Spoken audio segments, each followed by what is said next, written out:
The metallic taste of blood filled my mouth as I pressed my ear against the locked bedroom door, listening to Marcus's laughter echo through the penthouse apartment. 3 days. He'd kept me locked in here for 3 days, and my fingers were raw from clawing at the doorframe, desperate for any weakness in the solid oak that imprisoned me. "Please, Marcus," I whispered through the crack under the door, my voice hoarse from crying. "The wedding is tomorrow. Your mother will notice if I'm not at the rehearsal dinner." His footsteps approached, heavy and deliberate on the marble floor.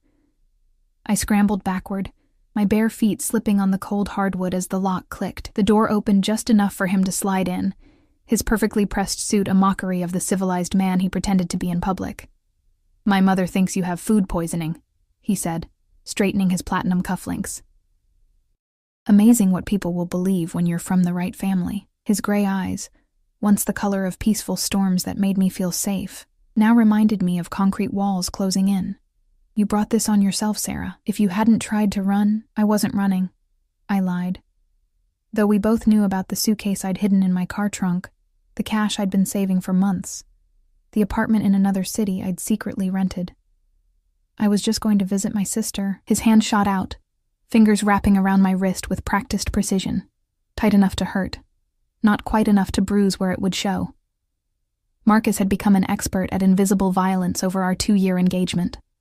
"Your sister who conveniently lives 800 miles away?" He pulled me closer, his cologne. Tom Ford, always Tom Ford, making my stomach turn. "You think I'm stupid? You think the son of Senator Whitmore doesn't have eyes everywhere?" The irony wasn't lost on me. Everyone envied me. Sarah Chen, the nobody waitress who'd caught the attention of Marcus Whitmore at a charity gala where I'd been serving champagne. Cinderella story, they called it. If only they knew the palace was a prison and the prince was my jailer. He released my wrist, smoothing his hands down his jacket. "Get dressed. We have a situation." "What situation?" I rubbed my wrist, feeling the blood flow return to my fingers. "Business meeting. Here, in an hour." He walked to my closet, my former closet, since he now controlled what I wore, and pulled out a black cocktail dress. "You'll serve drinks, smile, and remember that your sister's safety depends on your cooperation." My blood froze. "What did you do to Emma?" "Nothing. Yet." He tossed the dress on the bed. "But her new boyfriend, the one she met at that coffee shop, he works for me." Funny how love finds a way, isn't it? I wanted to scream, to launch myself at him, to rake my nails down his perfectly moisturized face. But Emma was all I had left after our parents died, and Marcus knew exactly which pressure points to push. "I need a shower," I said quietly. 10 minutes. "And Sarah?" He paused at the door. "Try anything stupid, and Emma's boyfriend might have to show her what happens when people disappoint me." The lock clicked behind him, and I collapsed on the bed, my body shaking with suppressed sobs. Tomorrow, I was supposed to marry this monster in front of 300 guests at the Whitmore estate. Tonight, I had to play hostess to whatever criminal associates Marcus was really involved with. Because despite his family's political connections, I'd learned too late that his real business happened in shadows. The shower water scalded my skin, but I didn't adjust the temperature. Physical pain was easier to bear than the suffocating reality of my situation. I scrubbed until my skin was pink, washed my long black hair twice, and tried not to think about how this was supposed to be my life, serving drinks to dangerous men while pretending my engagement was a fairy tale. The dress fit perfectly, of course. Marcus had my measurements memorized, controlled every calorie I ate, every gym session I attended. I applied makeup with trembling hands, covering the dark circles under my eyes, adding color to my pale cheeks. In the mirror, I looked like what I was supposed to be. A beautiful possession, a trophy to display. Voices drifted up from the living room below. Male voices, deep and commanding. I counted at least 4 different speakers, maybe 5. My hand shook as I fastened the diamond necklace Marcus insisted I wear. Another chain disguised as luxury. The door unlocked again. Marcus's assistant, a cold woman named Janet, who'd worked for the family for decades, stood in the hallway. "Time to go, dear," she said, though her tone held no warmth. She'd never liked me, probably saw me for what I was, a gold digger who'd gotten more than she bargained for. The marble staircase seemed to stretch forever as I descended, each step taking me closer to another performance. The living room came into view, all glass and steel and modern art that cost more than most people's houses. Marcus stood by the bar, his posture relaxed as he spoke with several men in expensive suits. But it was the man by the window who made me stop mid-step. He stood apart from the others, his back to the room as he gazed out at the city lights. Even from behind, everything about him radiated power. Not the inherited kind that Marcus wielded, but something rawer, more dangerous. His suit was black, impeccably tailored to his tall, lean frame. Dark hair, almost black, was swept back from his face. While the other men clustered around Marcus like satellites, this one stood alone, as if the very air around him created a barrier others dared not cross.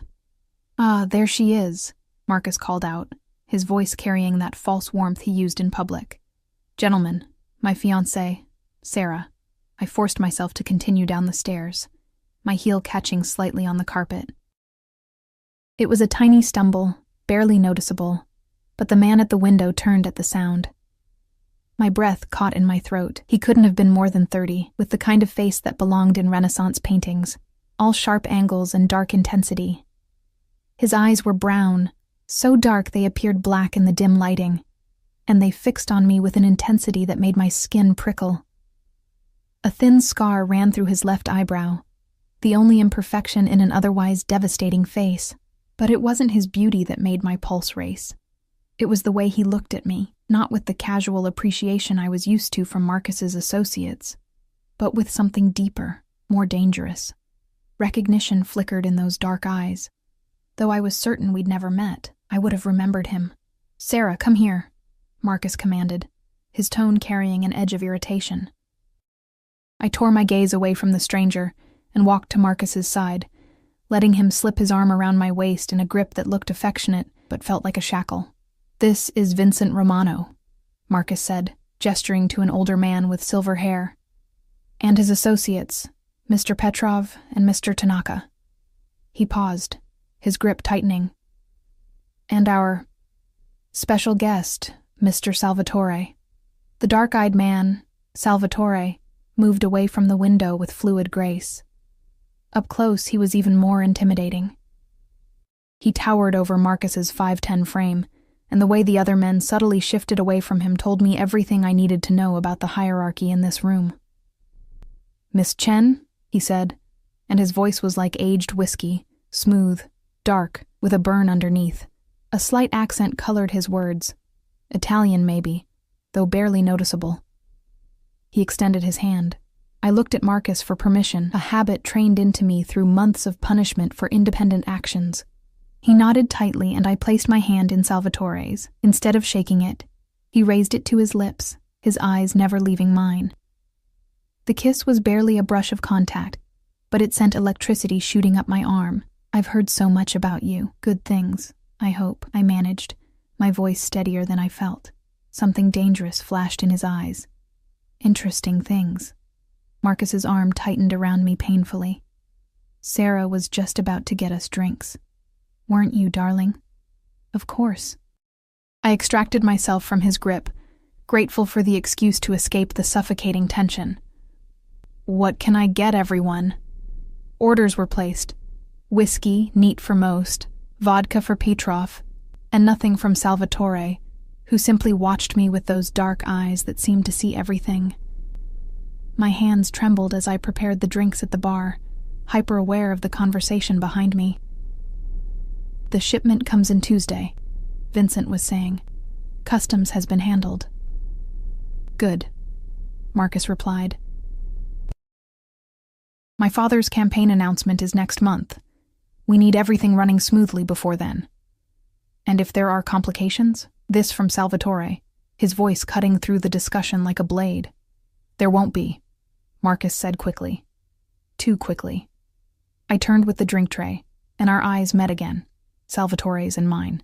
For a moment, something passed between us, something I couldn't name but felt in my bones. He looked at me like he knew all my secrets, like he could see the bruises hidden beneath designer clothes, the desperation beneath my perfect makeup. Then the tray slipped from my hands. It happened in slow motion, the crystal tumblers sliding, the amber liquid arcing through the air. The devastating crash as everything shattered on the marble floor. Whiskey splashed across Italian leather shoes. Glass scattered like diamonds in the light. "You stupid—" Marcus started, his face flushing red as he stepped toward me. But Salvatore moved faster, stepping between us with casual grace that belied the sudden tension in his shoulders. "It's fine," he said quietly, though his voice carried enough authority to stop Marcus mid-step. "Accidents happen. She's always been clumsy," Marcus said, his laugh forced and brittle. "I apologize, Mr. Salvatore. Sarah, clean this up." I dropped to my knees, reaching for the glass shards with shaking hands. Blood welled on my palm as a piece sliced through skin, and I gasped. "Stop." Salvatore's command froze everyone in the room. He crouched beside me, pulling a black handkerchief from his pocket. "You're hurt." "It's nothing," I whispered. But he was already wrapping the silk around my palm with surprising gentleness. "Marco," he said, not looking at Marcus, but somehow making the name sound like an insult. "Perhaps you should take better care of your possessions." Marcus's jaw clenched. "She's my fiancé, not my—" "I know exactly what she is to you." Salvatore helped me to my feet, his hand warm and steady on my elbow.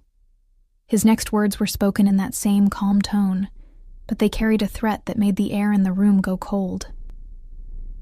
"And I know about Tuesday's shipment, the real one, the one your father doesn't know about." The color drained from Marcus's face. Vincent and the others shifted nervously, hands moving subtly toward concealed weapons. Salvatore smiled, but it didn't reach his eyes. "Relax, gentlemen. We're all friends here, aren't we, Marco?" "Of course," Marcus said through gritted teeth. "Friends." "Good." Salvatore's hand was still on my elbow, his touch gentle but possessive in a way that was completely different from Marcus's controlling grip.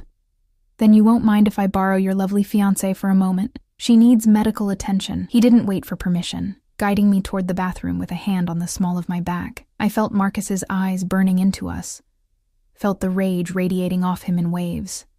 But he said nothing, couldn't say anything, because whatever power Marcus thought he had in this room, it was nothing compared to the man beside me.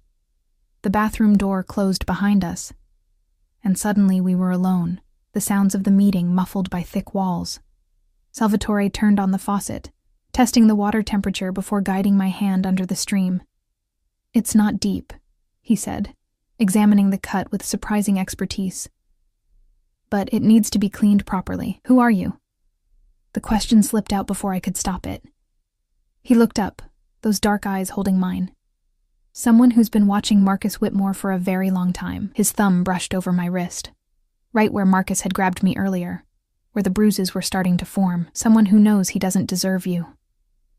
My heart hammered against my ribs. "You don't know anything about—" "I know he locks you in that bedroom," he said quietly, opening the medicine cabinet and pulling out supplies with the familiarity of someone who'd been here before. "I know about the attempted escape 3 days ago. I know about your sister in Portland, and how he's using her to control you." Terror shot through me. "If you hurt Emma, I don't hurt innocent women, Kara." The endearment rolled off his tongue like silk. "That's the difference between men like Marcus and men like me. You're all the same," I said, trying to pull my hand away. But his grip, while gentle, was unbreakable. "Criminals in expensive suits, thinking you own everything, everyone. You're right." He wrapped a bandage around my palm with practiced efficiency. "I am a criminal, but I've never laid a hand on a woman in anger. I've never locked someone I claim to love in a room, and I've never had to threaten someone's family to make them stay." "Then what do you want?" He was quiet for a moment, his fingers still wrapped around my injured hand. When he spoke, his voice was barely above a whisper. "Did you know your father worked for me once?" The words hit me like ice water. "That's impossible. My father was an accountant who handled my books for 3 years, until Marcus's father had him killed and made it look like a car accident." The bathroom walls seemed to close in around me as Salvatore's words echoed in my mind. My legs gave out, and I would have collapsed if he hadn't caught me, his arm strong and steady as he lowered me to sit on the edge of the marble bathtub. "You're lying," I whispered. But even as I said it, memories started clicking into place. My father's late nights, the mysterious phone calls he'd take in his study, the way he'd started drinking heavily in the months before the accident that had taken both my parents on a rainy night on a perfectly maintained highway. "Your father was a good man," Salvatore said, crouching in front of me so we were eye level. He discovered that Senator Whitmore was embezzling campaign funds, laundering them through offshore accounts. He came to me for protection because he knew going to the authorities meant death. The senator has judges, prosecutors, police commissioners in his pocket. "But you're a criminal too," I said, my voice shaking. "Why would my father trust you?" "Because unlike the senator, I have a code. Your father kept my books clean, and in return I was supposed to keep him safe." His jaw clenched, a muscle ticking beneath the skin. I failed. By the time I learned about the hit, it was too late. Your parents were already dead, and you and your sister were at the mercy of the system. I pressed my palms against my eyes, trying to stop the tears. Marcus said he fell in love with me at first sight. Said it was fate that I was working that charity gala. "Nothing about Marcus Whitmore is left to fate," Salvatore said darkly. "He knew who you were, the daughter of the man who could have destroyed his father's political career. What better way to ensure your silence than to keep you close, to make you family?" The truth of it hit me like a physical blow. Every moment of our relationship had been a lie. Every kiss, every promise, every word of love had been calculated manipulation. I'd been grieving my parents when Marcus had swooped in like a savior, offering comfort and security and a love that seemed too good to be true. Because it was. "I'm going to be sick," I gasped, and Salvatore quickly guided me to the toilet, holding my hair back as I emptied my stomach. When I was done, he handed me a cool washcloth and a glass of water, his movements efficient but gentle. "We need to go back," he said after a moment. "Marcus will get suspicious if we're gone too long." "I can't," I said, my voice raw. "I can't go back out there and pretend." "Yes, you can." His hands cupped my face, forcing me to meet his eyes. "You're stronger than you know, Kara. You've survived 2 years with that monster. You can survive one more night, and then what? Tomorrow I marry him. Tomorrow I become Mrs. Whitmore and disappear forever into that family's web of lies and violence." Something dangerous flashed in Salvatore's eyes. "No, you won't. You don't understand. He has Emma. Your sister is safe." He pulled out his phone, showing me a photo that made my heart stop. Emma sitting in a coffee shop, laughing with a red-haired woman I didn't recognize. The timestamp was from an hour ago. "My people extracted her this afternoon. She's under my protection now. But her boyfriend was one of Marcus's men. Yes, he's been dealt with." At my alarmed look, he added, "He's alive.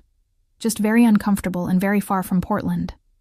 Hope bloomed in my chest for the first time in months, but it was quickly crushed by reality. Marcus will kill me if I try to leave. Or worse, he'll make me wish he had. He won't get the chance. Salvatore stood, helping me to my feet. "But we need to play this carefully. Go back out there, act normal. In exactly 1 hour, excuse yourself to get more ice from the kitchen. The back door will be unlocked. My men will be waiting." "Why?" I searched his face, looking for the catch. "Why would you help me? What do you want in return?" He was quiet for so long I thought he wouldn't answer. Then his hand rose to touch my cheek, the gesture so gentle it made my heart ache. "Your father asked me to protect you if anything happened to him. I failed once. I won't fail again. That's not the only reason," I said, seeing something deeper in those dark eyes. "No," he admitted. "It's not." His thumb traced my cheekbone, and I found myself leaning into the touch.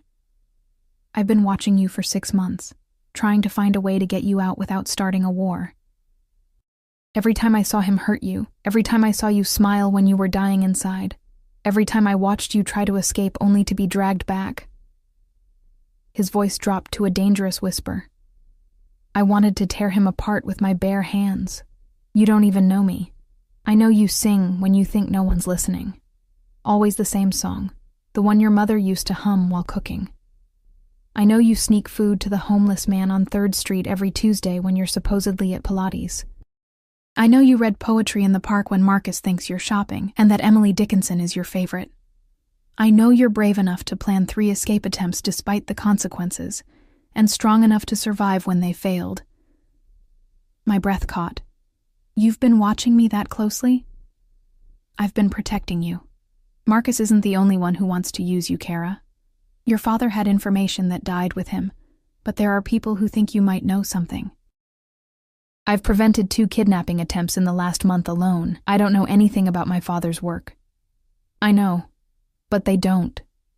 He stepped back, his hand dropping from my face, and I immediately missed the warmth. 1 hour. Can you do that? I nodded, not trusting my voice. We left the bathroom together, Salvatore's hand on my back guiding me back to the living room, where the men were deep in discussion about shipment routes and payment structures. Marcus's eyes immediately locked on us, suspicion and rage warring in his expression.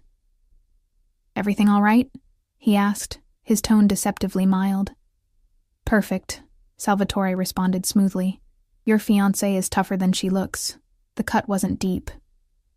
I resumed my position by Marcus's side, letting him pull me against him in that possessive way he had. His fingers dug into my hip, a silent warning that I'd pay for this later. But for once, I didn't care. In 1 hour, I'd be free. Emma was safe. We had a chance. The meeting continued, discussions of territories and protection rates washing over me. I served drinks, smiled when expected, and watched the clock on the mantel. Salvatore had returned to his position by the window, seemingly disinterested in the proceedings. But I could feel his awareness of me, could sense his tension every time Marcus touched me. 45 minutes. Vincent Romano was explaining something about dock workers when Marcus's phone rang. He frowned at the screen, then answered. The color drained from his face as he listened. What do you mean she's gone? He snarled into the phone, and my blood turned to ice. How the fuck does someone just disappear from... He stopped, his eyes snapping to me, then to Salvatore. I see. Yes, handle it. He hung up, his grip on me tightening to the point of pain. It seems your sister has decided to take an unexpected trip, darling. I don't know what you're talking about, I said, my voice surprisingly steady. Don't you? He yanked me closer, his breath hot against my ear. Funny how she disappears right when Mr. Salvatore shows up, almost like someone warned her. That's a serious accusation, Marco, Salvatore said, not moving from the window but somehow filling the room with menace.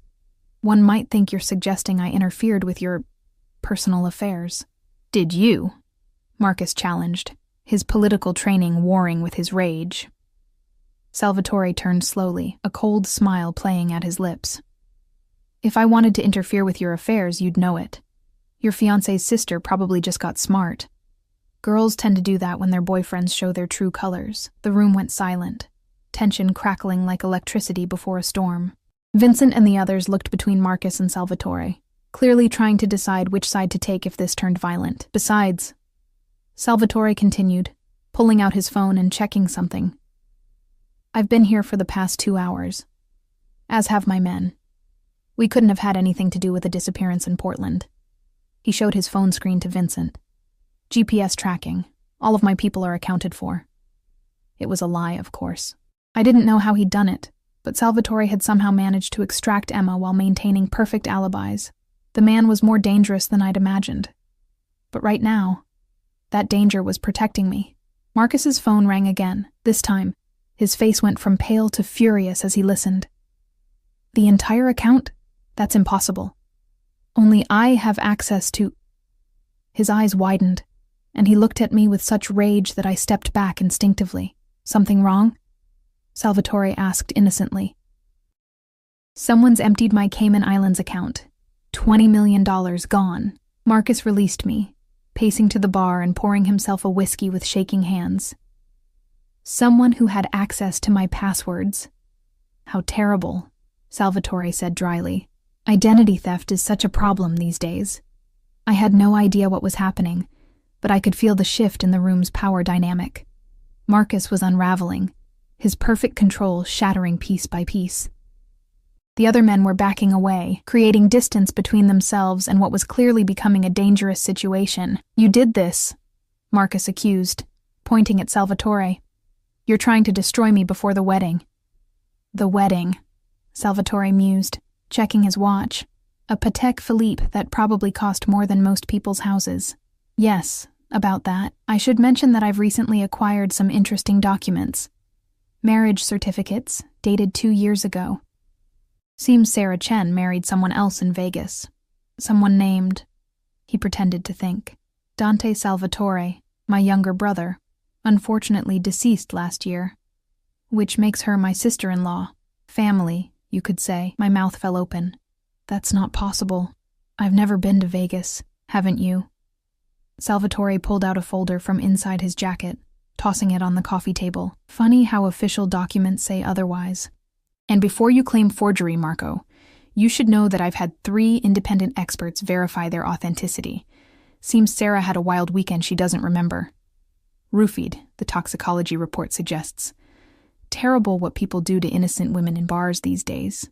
Marcus grabbed the documents, his hands shaking as he read. This is bullshit. Even if it were real, Dante's dead. The marriage would be dissolved. Actually, no, Salvatore said pleasantly. See, in Dante's will, properly notarized and filed, of course, he left everything to his beloved wife, Sarah, including his position in the family business and, more importantly, my obligation to protect her. You've been keeping my sister-in-law prisoner, Marco. Hurting her, threatening her. That's not something I can overlook. The pieces clicked into place. Salvatore had created an elaborate fiction, a paper trail so perfect that even legal scrutiny wouldn't break it. He'd made me untouchable by making me family. You can't do this, Marcus snarled, but fear had crept into his voice. My father. Your father is going to be too busy dealing with the FBI to worry about your romantic troubles, Salvatore said. Did you know that someone sent them a very detailed package about his money laundering operation, complete with account numbers, transaction records, even recordings of him discussing bribes with Judge Patterson? Fascinating stuff. As if on cue, Marcus's phone rang again. He answered, his face growing paler with each word he heard. Through the phone, I could hear shouting, panic, someone yelling about federal agents and warrants. You've destroyed everything, Marcus said, his voice hollow. No, Salvatore corrected. You destroyed everything the moment you laid hands on her. He moved across the room with that predatory grace, stopping directly in front of Marcus. Though he spoke quietly, everyone heard him. You have 2 choices. Sign the papers my lawyer has prepared, releasing Sarah from any obligation to you, returning her belongings, and paying her $5 million for her suffering. Or resist, and I'll destroy not just your father, but your entire bloodline. I'll take apart your world piece by piece until you're begging on the streets for spare change. You're threatening me in front of witnesses, Marcus said desperately. Vincent Romano laughed, a harsh sound. What witnesses? I didn't hear any threats. Did you boys? The others shook their heads, some smirking.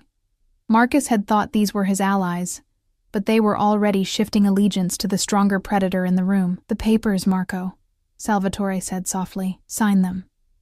A knock at the door interrupted the standoff. Janet entered, her usually composed face shocked.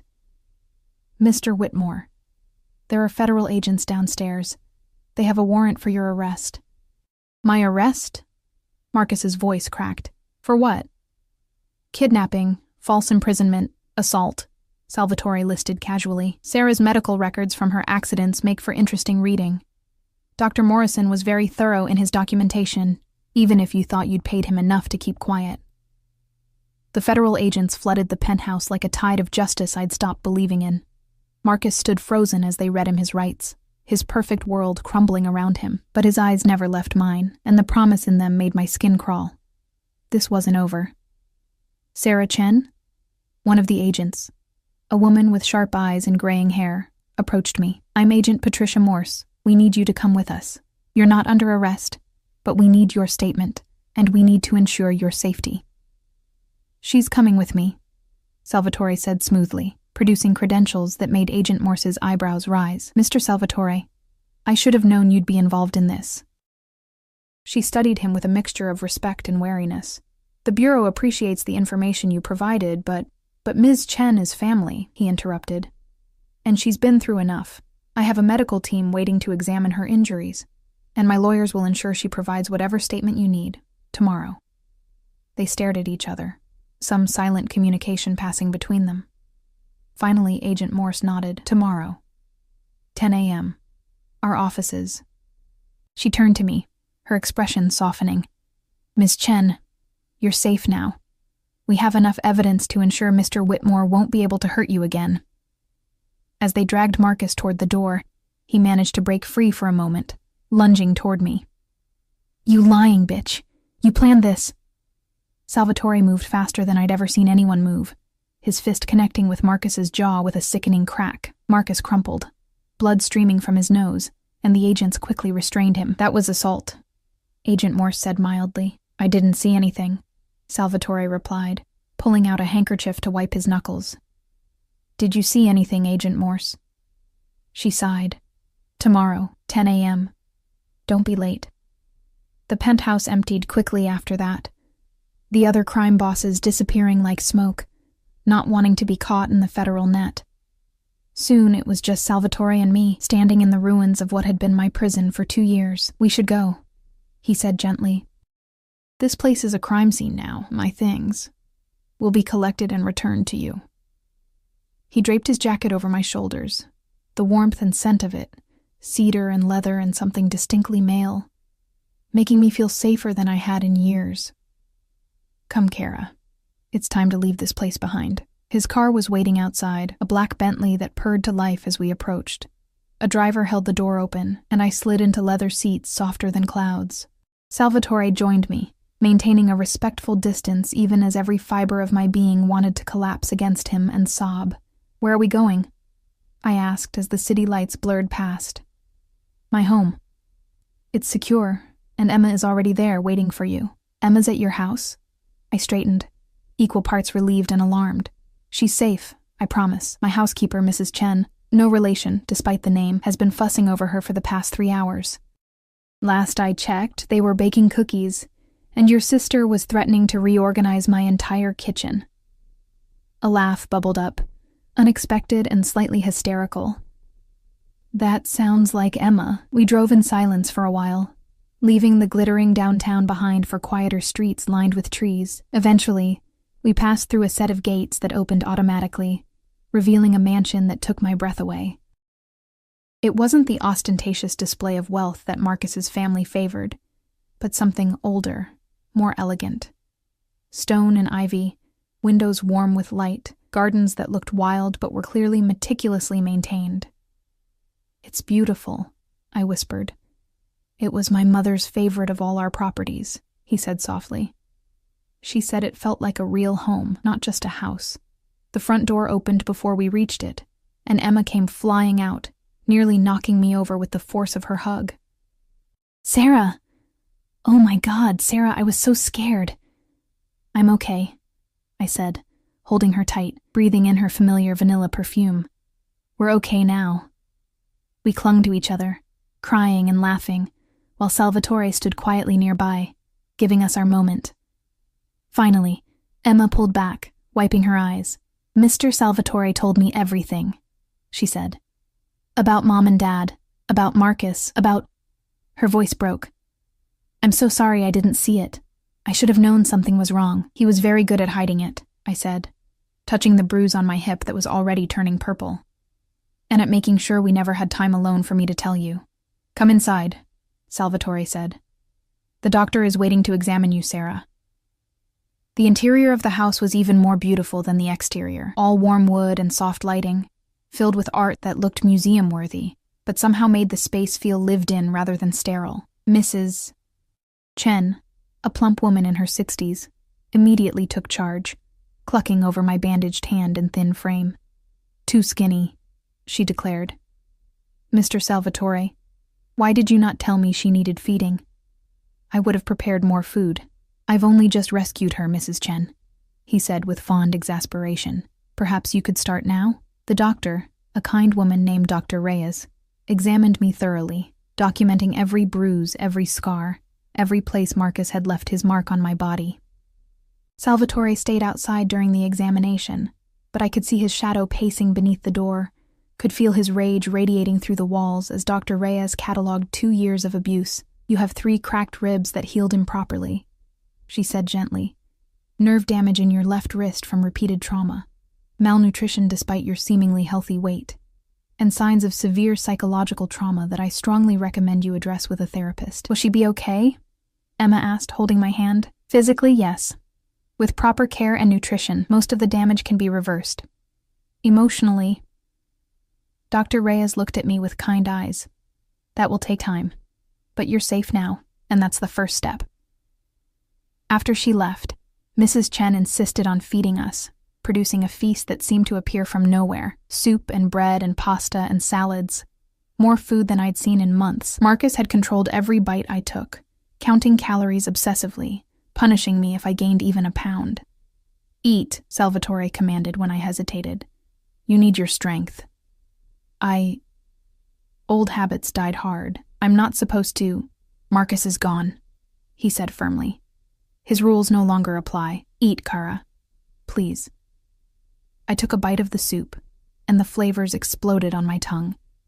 I hadn't realized how hungry I was, how long it had been since I'd eaten for pleasure rather than survival. Before I knew it, I'd cleaned my bowl and was reaching for bread, my body overriding years of conditioning. Emma filled the silence with chatter about her rescue, how Salvatore's men had appeared at her work, explained the situation, and whisked her away before Marcus's spy could react. She seemed remarkably calm about the whole thing, but I could see the strain around her eyes, the way her hands shook slightly when she thought no one was looking. "You should rest," Salvatore said finally. "I've prepared rooms for both of you. Tomorrow will be a long day with the FBI." "Wait," I said as he turned to go. "The marriage documents. Vegas. That was all fake, right?" He paused at the doorway. "The documents are real, legally binding and properly filed." "But I never married your brother." "No," he agreed. "Dante died 3 years ago in Afghanistan. He was a Marine, not a criminal. But he would have been honored to protect you, even in death." "So I'm really legally married to a dead man? It can be annulled easily enough once Marcus is convicted and you're safe." He turned back to face me, and something in his expression made my heart race. Unless what? "Unless you prefer to remain under the family's protection." His dark eyes held mine. "As Dante's widow, you're entitled to his inheritance. $15 million, a house in Tuscany, and various investments. More importantly, you'd have the Salvatore name protecting you. No one would dare touch you." Emma gasped. $15 million? "I can't take money from your dead brother," I protested. "It's not mine to give or refuse," Salvatore said simply. "It's yours by law. I'm simply the executor of his estate." He moved closer, his presence filling the room. "Think about it, Kara. You could start over anywhere, do anything, be anyone." "Why?" I searched his face. "Why would you do this for me?" He was quiet for a long moment, then reached out to tuck a strand of hair behind my ear. "Your father saved my life once. Did he ever tell you about the numbers that didn't add up in the Conway account?" I shook my head. "He found evidence that my own uncle was planning to kill me and take over the family business. Your father could have stayed quiet, could have let it happen and been free of his obligation to us. Instead, he warned me. Because of him, I'm alive. Because of me, he's dead." His hand cupped my cheek. "I owe you a debt that can never be repaid." "You don't owe me anything," I whispered. "Don't I?" His thumb traced my cheekbone, the touch sending shivers down my spine. "Every night for 6 months, I've watched you suffer, unable to intervene without starting a war that would have gotten you killed in the crossfire. Do you know what that did to me, watching him hurt you, watching you fade a little more each day?" "You don't even know me," I said again, but the words felt hollow now. "I know you used to dance when you were young, before your parents died. Ballet, specifically. You were good enough for Juilliard, but you gave it up to take care of Emma. I know you write poetry in a journal you hide behind the heating vent in your bedroom, the one Marcus never found. I know you're allergic to strawberries but love strawberry ice cream anyway. I know you donate to the animal shelter every month, even when Marcus limited your access to money. I know 1,000 small things that make you who you are, Sarah Chen, and every single one of them has made me—" He stopped abruptly, stepping back. "Made you what?" I pressed. "Made me dangerous," he said quietly. "Because I would burn the world to keep you safe. I would destroy anyone who tried to hurt you. And that's not something you need in your life right now. You need healing, peace, freedom to discover who you are without Marcus's shadow looming over you. What if I don't want peace?" The words surprised me as much as him. "What if I want to feel alive again? What if I want to stop being afraid all the time?" "Sarah," Emma said warningly, but I ignored her. I stood, closing the distance between us. "You saved me tonight. You gave me back my life. The least I can do is thank you properly." I rose on my toes and pressed my lips to his. For a moment he stood frozen, then his arms came around me, crushing me against him as he deepened the kiss. It was nothing like Marcus's possessive claiming. This was fire and desperation, and promise all rolled into one. When we finally broke apart, we were both breathing hard. "You don't owe me anything," he said roughly. "Especially not that." "I know," I said. "That wasn't about owing. That was about wanting." He stared at me, those dark eyes full of a hunger that should have frightened me, but instead made me feel powerful, desired, alive. "You should rest," he said finally, though his hands didn't release me. "Tomorrow." The window behind us exploded in a shower of glass. Salvatore moved instantly, throwing me to the ground and covering my body with his as bullets sprayed the room. Emma screamed, and I heard Mrs. Chen shouting in Mandarin from the kitchen. "Stay down," Salvatore commanded, pulling a gun from somewhere and returning fire. The shots were deafening in the enclosed space. More glass shattered. Men in black tactical gear rappelled through the windows, and suddenly the beautiful living room became a war zone. Salvatore fought like a demon, but there were too many of them. "Dante sends his regards," one of the attackers said, and Salvatore froze. "That's impossible. Dante is dead." The man laughed, pulling off his mask to reveal a face that was heartbreakingly familiar from the photos I'd seen. The same dark eyes, the same sharp features but younger, crueler. "Hello, brother," Dante Salvatore said. "Did you really think a grave in Arlington would hold me?" Salvatore's gun never wavered, but I felt his body tense above me, shock radiating through every muscle. "You died in Afghanistan. I identified your body. I buried you." "You buried someone," Dante agreed, signaling his men to spread out, surrounding us. "But not me. Amazing what the CIA can arrange when they need someone with my particular skills to disappear." "CIA?" Salvatore laughed bitterly. "You were a Marine. A hero." "I was bored," Dante corrected. "Playing soldier, pretending to be noble. Then Langley made me a better offer. New identity, unlimited resources, and the chance to dismantle criminal organizations from the inside.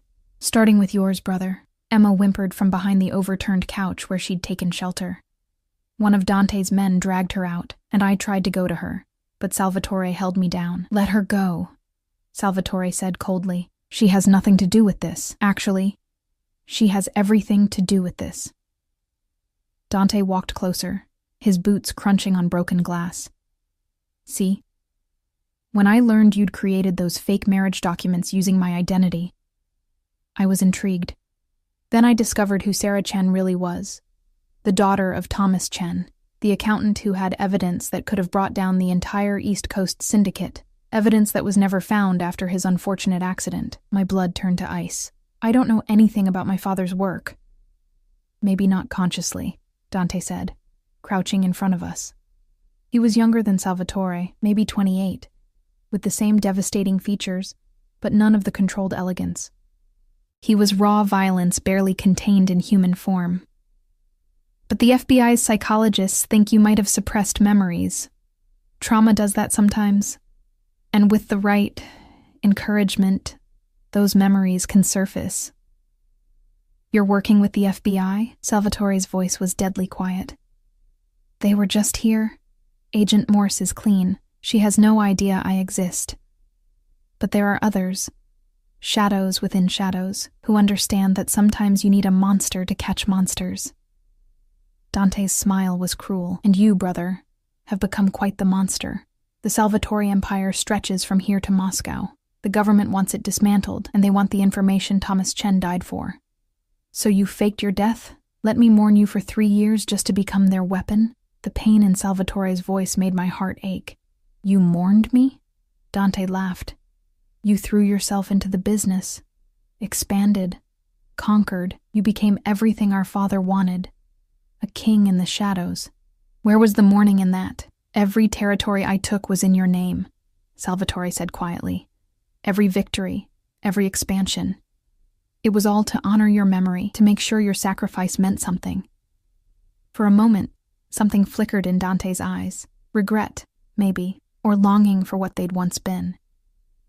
Then it was gone, replaced by cold purpose, touching, but irrelevant.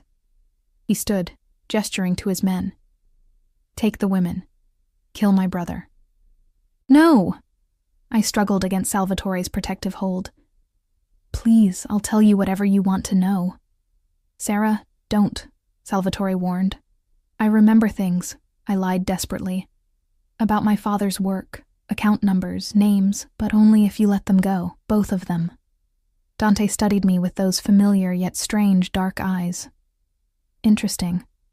But I think you'll tell me everything anyway, given the right motivation. He nodded to one of his men, who pressed a gun to Emma's temple. My sister's eyes were wide with terror, tears streaming down her face. Stop, I screamed. I'll come with you, willingly. Just don't hurt them. Sarah, no. Salvatore's arms tightened around me. I won't let you. The gun pressed against his head cut him off. You won't let her? Dante mocked. You've known her for what? 6 hours?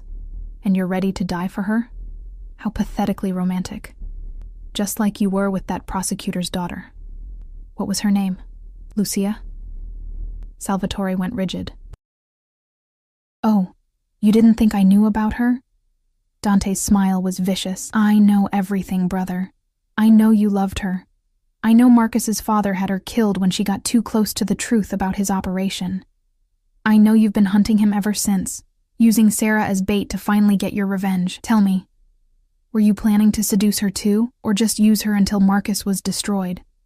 The words hit me like physical blows. I looked up at Salvatore, searching his face. Is that true? Was this all just about revenge? No, he said fiercely, turning my face to his despite the gun at his head. It started as revenge, yes. But the moment I saw you, everything changed. You have to believe me. How touching, Dante interrupted.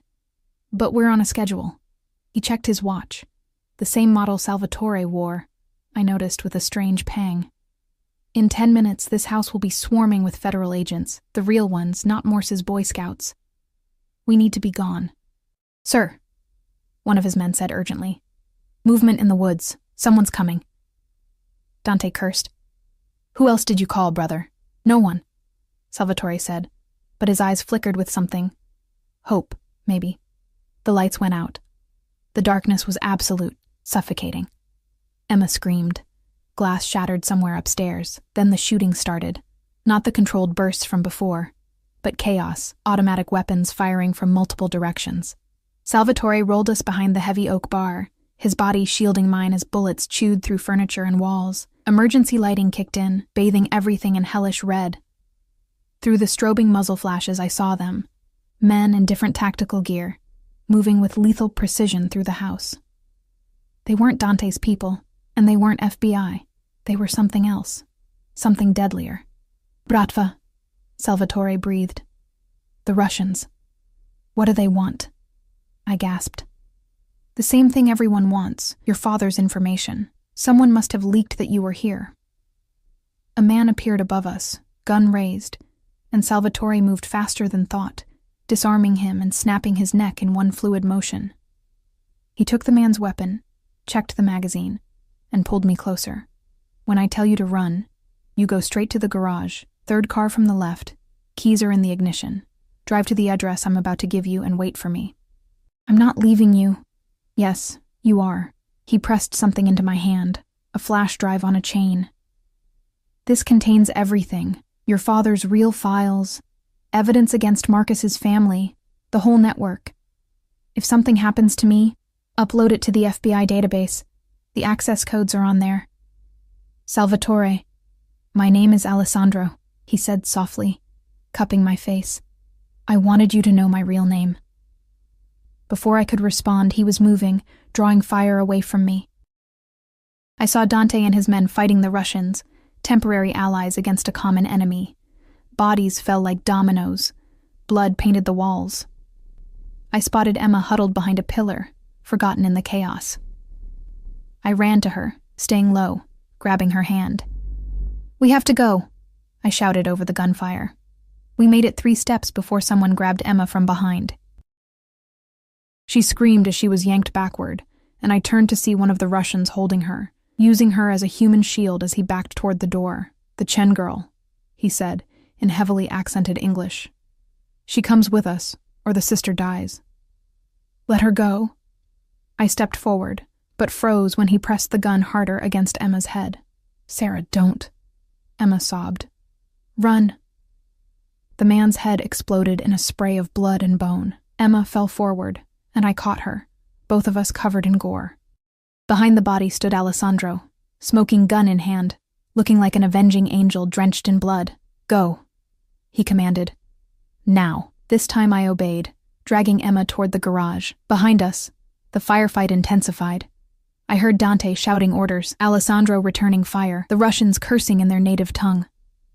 The garage was blessedly quiet. I found the car, a modified BMW with reinforced panels and bulletproof glass. The engine purred to life, and I gunned it through the door, wood splintering around us as we burst into the night. Where are we going? Emma asked, her voice shaky. I recited the address Alessandro had given me, my hand steady on the wheel despite everything. It was a skill Marcus had unknowingly given me.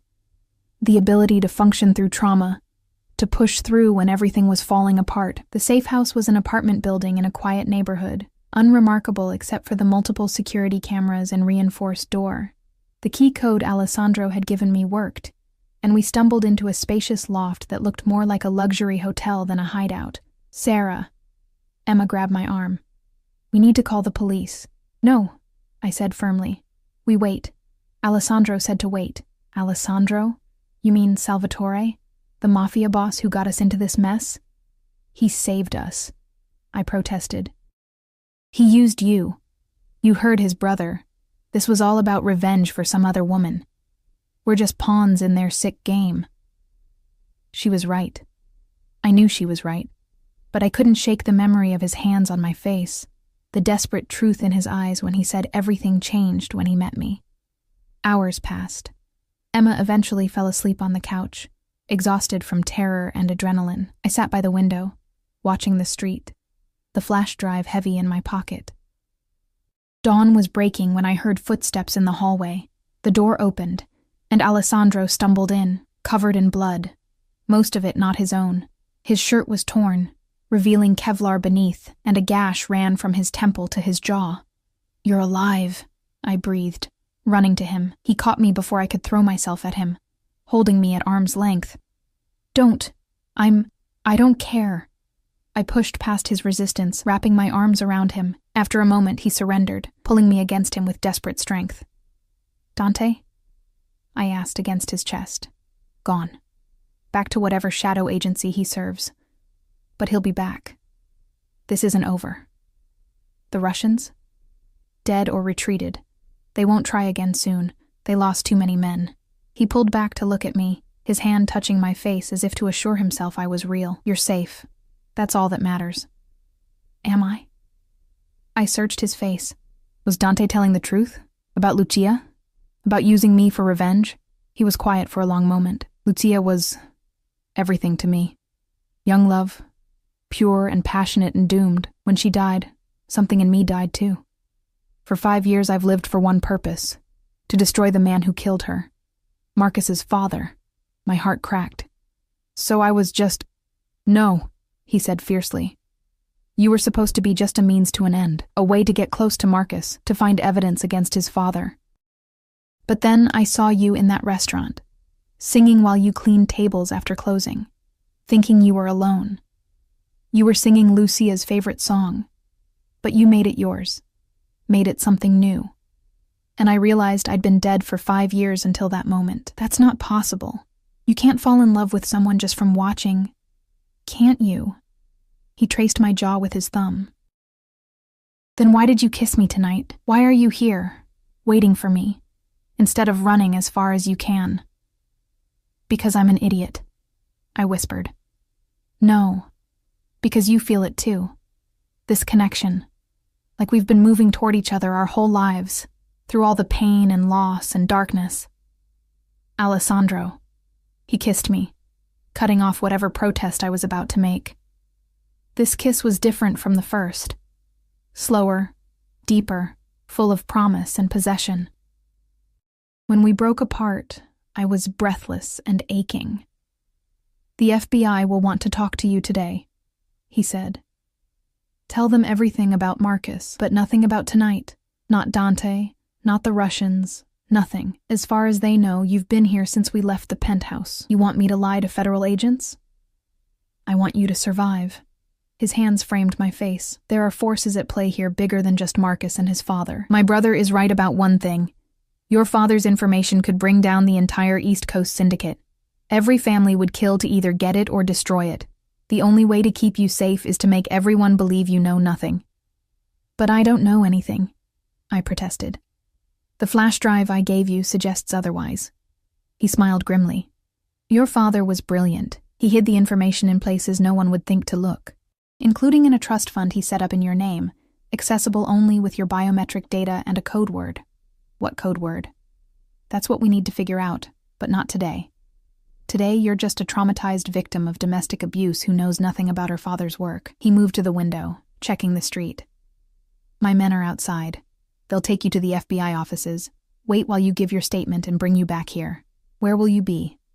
Hunting. His expression darkened. The Russians didn't find this place by accident. Someone betrayed us. Someone close to me. Be careful, I said, hating how inadequate the words were. He turned back, pulling me into another kiss, this one almost savage in its intensity. I'll come back to you, he promised. I'll always come back to you. The FBI offices smelled like burnt coffee and desperation. Agent Morse sat across from me, her shrewd eyes taking in every detail of my appearance. The designer clothes Alessandro's men had brought me, the bruises that makeup couldn't quite hide, the way my hands trembled slightly when I reached for the water glass. Ms. Chen, she said, sliding a folder across the table. These are photographs from Marcus Whitmore's penthouse. Security footage from the past 2 years. I need you to understand that you're not in trouble, but we need your complete cooperation to ensure he never hurts anyone again. The images were damning. Marcus dragging me by my hair, his hand raised to strike, my body crumpled on the floor after one of his rages. I hadn't known there were cameras. Some part of me wondered if Alessandro had installed them, documenting everything for this moment. I'll testify, I said quietly. Whatever you need. Good. She leaned back, studying me. Now, about Mr. Salvatore, he saved my life, I said firmly.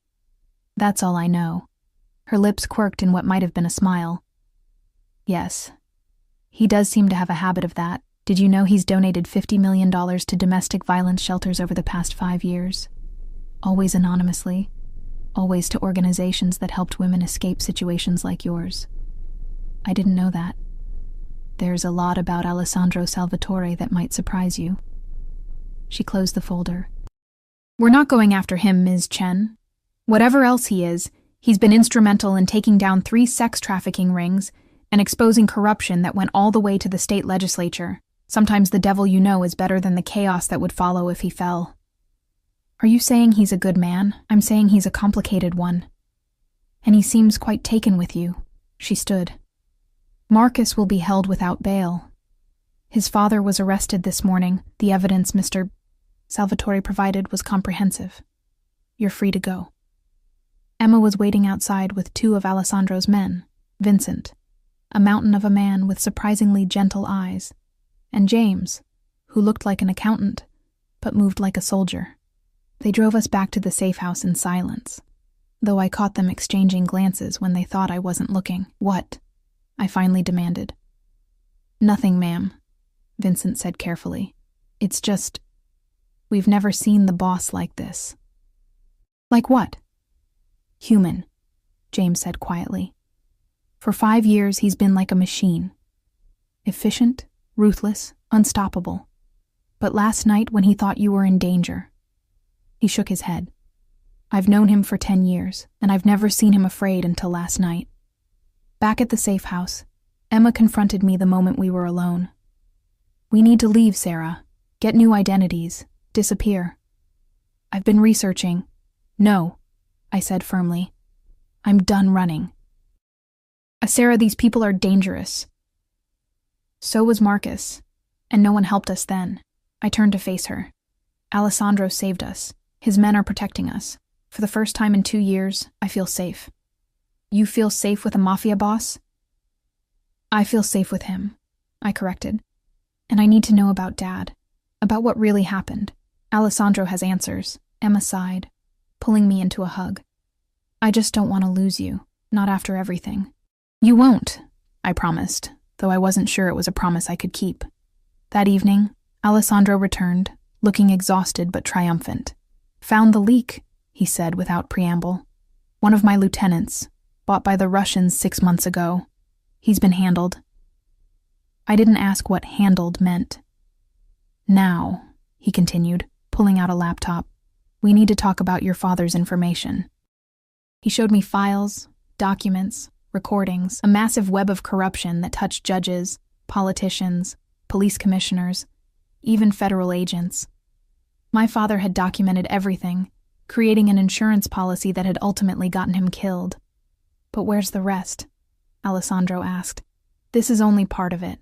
The most damaging files are still missing." "I don't know," I said helplessly. "Dad never talked about work at home." "Think, Kara.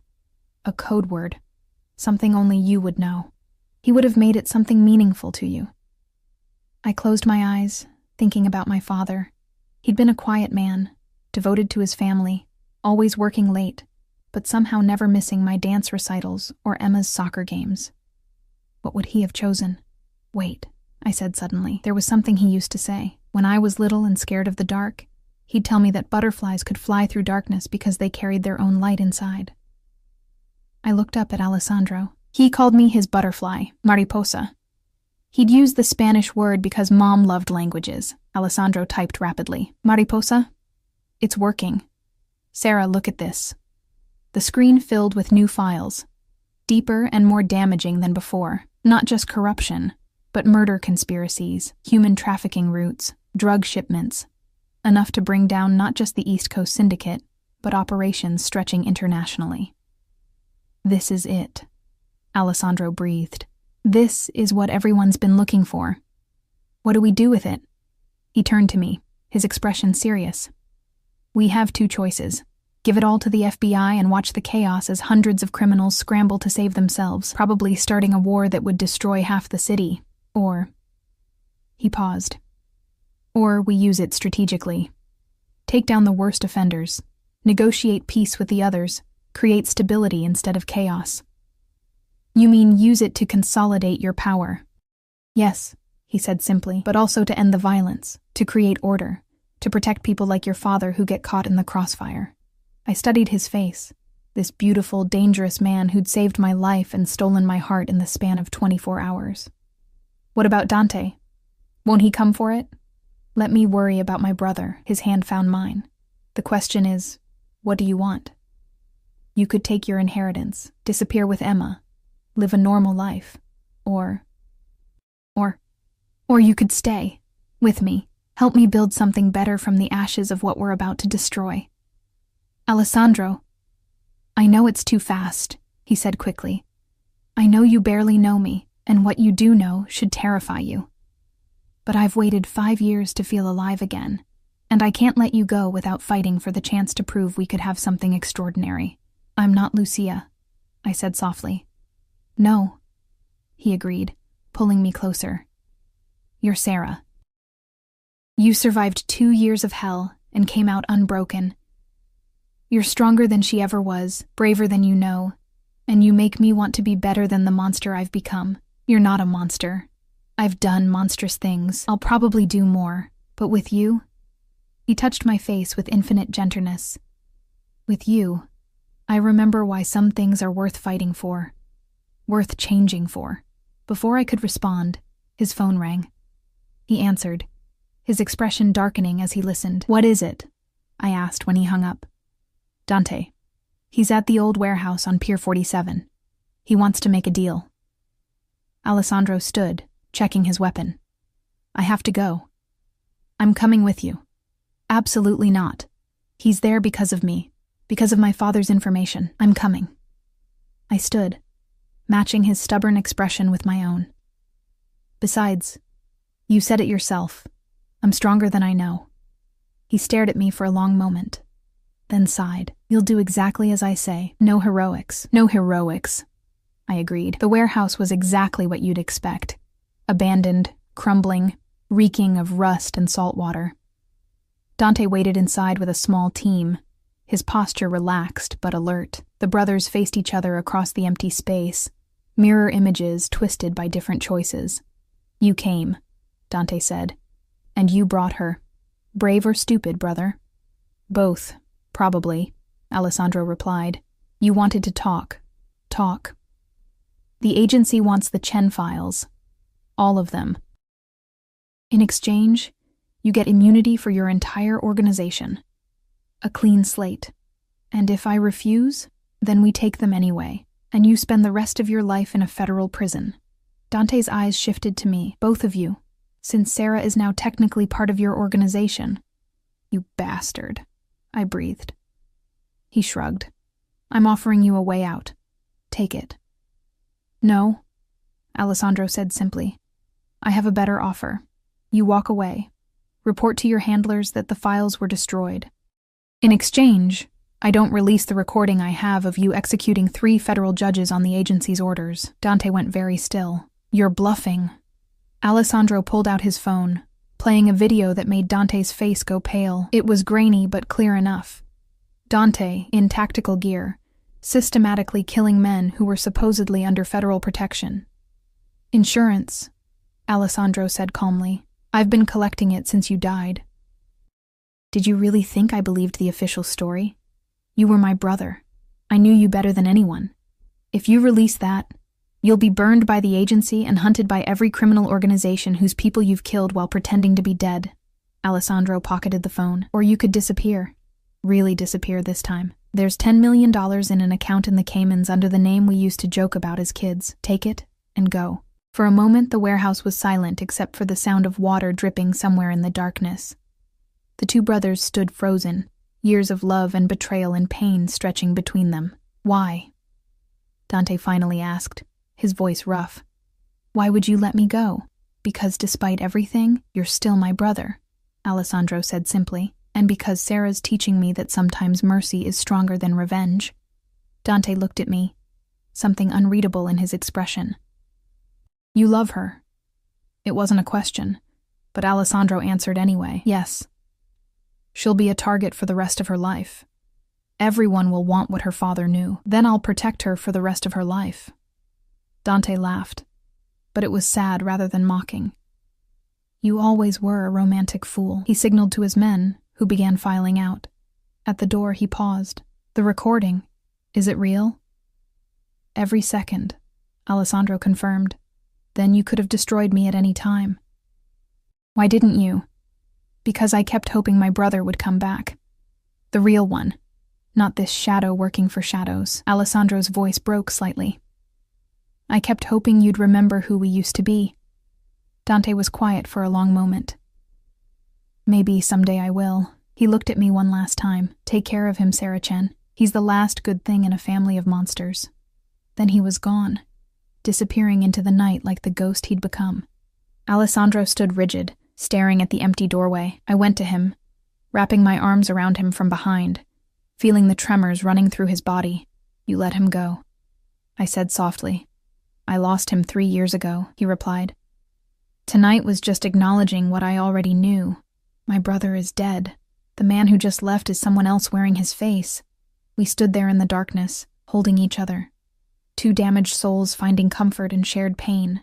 Finally, Alessandro turned in my arms, looking down at me with eyes that held universe of emotion. "Marry me," he said suddenly. I blinked. "What?" "Marry me. For real this time, not some fabricated document. Marry me because I love you, because you make me want to be better, because I can't imagine a life without you in it." "Alessandro, we've known each other 2 days, and I've loved you for 6 months," he interrupted. "I've watched you fight and survive and refuse to break. I've seen your kindness to strangers, your loyalty to your sister, your strength in the face of horror. I know the way you take your coffee, the books you read, the songs you sing when you think no one's listening. I know you're allergic to strawberries but eat them anyway, that you donate to animal shelters even when you have nothing, that you write poetry about hope in the middle of hell. I know you, Sarah Chen, and I love every broken, beautiful piece of you. My voice broke. "I don't know how to be a Mafia wife." "Then don't be," he said simply. "Be my wife. Be yourself. Change the organization from the inside if you want. God knows it needs a woman's touch, or ignore it completely and pursue your own dreams. Dance again. Write. Whatever makes you happy. And if I said no, if I wanted to take Emma and disappear," his hand touched my cheek, infinitely gentle, "then I'd let you go. I'd make sure you were safe, protected, funded. I'd watch from a distance and be grateful for the 2 days when you made me feel human again." I searched his face, this dangerous, beautiful man who'd saved me, who'd chosen mercy over revenge, who was offering me a life I'd never imagined. "Yes," I whispered. His eyes widened. "Yes? Yes. I'll marry you. Not because you saved me, not because I'm grateful, but because when I'm with you, I feel like myself again. Like the girl who used to dance, who used to dream, who used to believe in love despite all evidence to the contrary." He kissed me then, deep and desperate and full of promise. When we finally broke apart, both of us were crying and laughing. "When?" he asked. "How about next month? Give Emma time to plan something. She's always wanted to be a wedding planner." "Done. Anywhere you want. Anything you want. Just you," I said simply. "Everything else is just details." 6 weeks later, I stood in a garden in Tuscany, wearing my mother's wedding dress that Emma had somehow saved from storage. The ceremony was small. Just Emma, Mrs. Chen, a handful of Alessandro's most trusted men, and surprisingly, Agent Morse, who'd become an unlikely friend. Alessandro waited for me under an arch of jasmine and roses, looking devastating in a charcoal suit. When he saw me, his composure cracked, tears sliding down his cheeks as Emma walked me down the aisle. "You came," he whispered when I reached him. "I'll always come back to you," I promised, echoing his words from that night that now felt like a lifetime ago. The ceremony was simple, the vows traditional with a few personal additions. When Alessandro promised to protect and cherish me, he added, "and to never lock doors between us." When I promised to honor and keep him, I added, "and to remind you every day that you're more than your worst moments." As the sun set over the Tuscan hills, painting the sky in shades of gold and crimson, we danced to the song my mother used to hum, the one I'd been singing that night when Alessandro first saw me and decided to save me. "What happened to the files?" I asked as we swayed together. "Distributed strategically," he said. "The worst offenders are in prison. The others have agreed to new terms. Less violence, no trafficking, no involvement with drugs near schools. It's not perfect, but it's better." "And Marcus?" 25 to life.